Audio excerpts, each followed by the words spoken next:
Est-ce que le football c'était mieux avant? Est-ce qu'il est actuellement dans une période de déclin? Ou bien va-t-il rebondir et dépasser les générations précédentes? Et on va voir ça ensemble point par point. Avant de commencer, n'hésite pas à t'abonner, activer la cloche, tout ça. Je prends pas mal de temps à faire les vidéos et j'aime bien avoir des retours. Donc voilà, merci d'avance et on va rentrer directement dans le vif du sujet. Il y a quelque chose qui m'a tilté, c'est le top 30 du Ballon d'Or 2005 et le top 30 du Ballon d'Or 2024. Et forcément, vu comme ça, la différence est complètement folle. En 2024, on a Rodri, Vinicius, Bellingham, Mbappé, Haaland, Carvajal, Martinez, Yamal, tout ça. Et de l'autre côté, on a quasiment que des légendes. Ronaldinho, Eto'o, Lampard, Henry, Adriano, Shevchenko, Kaka, Maldini, Drogba, Gerrard, R9, Zidane, Zlatan, Cristiano Ronaldo, Cafu, Buffon, Nesta, et j'en passe. Mais partons du principe que pour moi, la période 2005, 2006, 2007, c'est la meilleure période de l'histoire du football. T'avais des joueurs d'expérience qui étaient toujours aussi forts, R9, Zidane, Maldini. T'avais des jeunes qui étaient trop forts comme Cristiano Ronaldo et Lionel Messi évidemment, mais aussi des joueurs qui étaient forcément à leur prime comme Thierry Henry, Ronaldinho, Drogba ou encore Shevchenko. Maintenant, il y en a quelques-uns qui disent que la nostalgie surcote les anciens, mais moi je pense pas quand même.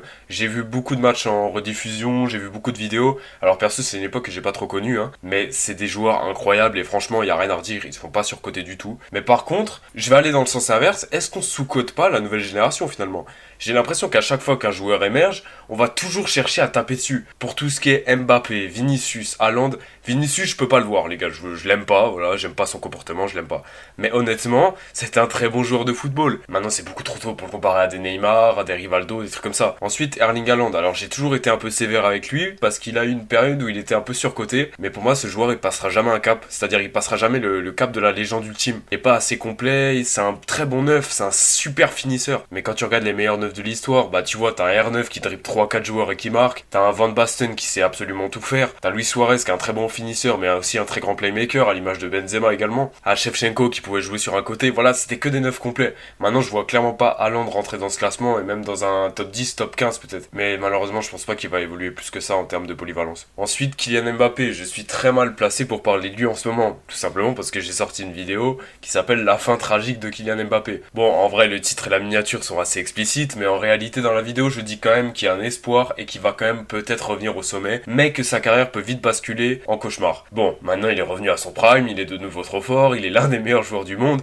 voilà, désolé Kylian. Après, même si dans la vidéo je le défends quand même beaucoup. Mais j'ai remarqué quelque chose, en France on veut tout le temps le tirer dessus, et en soi on reproche souvent aux joueurs d'être très athlétiques, mais un joueur comme Vinicius ou Mbappé, ils ont énormément de qualité technique, une vitesse d'exécution incroyable pour Kylian Mbappé, une très belle frappe de balle, tout ça, donc honnêtement Mbappé peut s'asseoir à la table de certains joueurs du Ballon d'Or 2005. Vinicius dans quelques années peut-être. Mais on a aussi toujours ces joueurs frissons un peu magiques, je pense à Pedri notamment qui a un vrai toucher de balle et qui en plus a une superbe intelligence de jeu. Après moi je pense surtout qu'on est dans une période de creux, c'est-à-dire qu'on a beaucoup de légendes qui sont sur la fin, Messi, Ronaldo, Neymar, mais bon ils sont finito, on va pas se mentir. Alors que de l'autre côté on a quelques joueurs qui sont vraiment très forts, comme je l'ai dit, Vinicius, Mbappé, Haaland, même Bellingham qui est très jeune encore, mais il y en a pas tant que ça contrairement à 2005. Mais il y a énormément de jeunes qui arrivent aussi. La génération 2005, 2006, 2007 et 2008 va faire très mal au football, moi je vous le dis. Quand tu regardes les Lamine Yamal, les Koubarsi, peut-être Camarda à l'avenir, peut-être Henrik également, on se moque pas mal de lui mais ça peut être un très bon joueur aussi. Y a qui, Désiré Doué, tout ça c'est des très bons joueurs. Et bien sûr il y en a encore plein qu'on connaît pas. Maintenant il y a un truc qui me dérange, c'est les défenseurs. Pour moi les attaquants on pourra les dépasser, les milieux aussi, mais les défenseurs malheureusement je pense que ça n'arrivera jamais. Je pense que dans un classement all-time, un défenseur actuel ne pourra jamais être devant un Maldini, un Ramos, un Baresi, un Beckenbauer. Mais pour moi c'est même pas de leur faute, c'est parce qu'on les désavantage tout le temps. Je m'explique. Par exemple la règle des mains systématiques. Un joueur il doit tout le temps avoir les bras dans le dos parce que sinon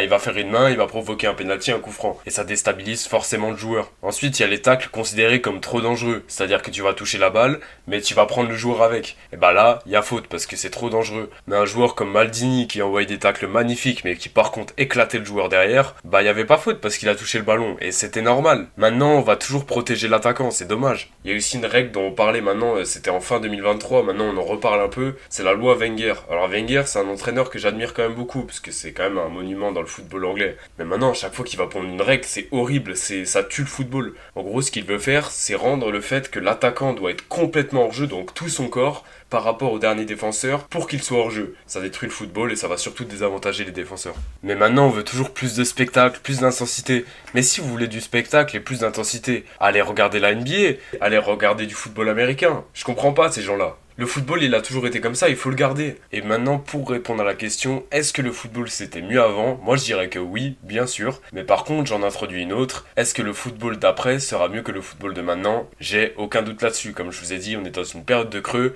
une fin de cycle pour certains joueurs et un début pour d'autres. Dès les prochaines années, dès les prochains mois, le foot va continuer de progresser et retrouver son niveau d'antan. Et voilà, c'est la fin de cette vidéo. Merci de l'avoir regardé. Je vous invite à donner votre avis en commentaire, ça m'intéresse. Moi, je vous retrouve pour une prochaine. Ciao tout le monde.